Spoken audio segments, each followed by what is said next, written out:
చాలామంది మమ్మల్ని ఏజెన్సీలకి వెళ్ళి సేవ చేయండి, సువార్తందన ప్రాంతానికి వెళ్ళి చేయండి అంటున్నారు.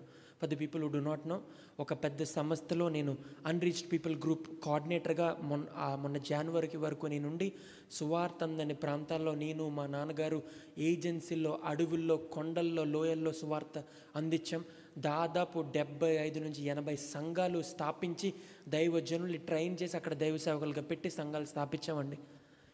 ఇది చేసాం అది చేసామని చెప్పుకొని వీడియోస్ పెట్టుకోవడం పెద్ద విషయం కాదు. We already have the videos, ఇలా షేర్ చేసుకోవచ్చు. It is not about that, it is about God's ministry and God's work and God's calling. ఇప్పుడు దేవుడు నాకు వేరొక పరిచయం అప్పచెప్పాడు. అప్పటి వరకు నేను ఆ పరిచయం నమ్మకంగా చేశాను. ఇప్పటి నుంచి వేరొక పరిచయం నాకు అప్పచెప్పాడు. ఆ పరిచయం కూడా నేను నమ్మకంగా చేస్తాను. వేరొకటి నాకు శ్రేష్టమైనది ఆయన నాకు అనుగ్రహించే వరకు, ఆయన దృష్టిలో శ్రేష్టమైనది ఆయన అనుగ్రహించే వరకు నేను ఆ పరిచయం చేస్తూ ఉంటాం. What ever I do, my wife does, and what ever my wife does, I do that. I hope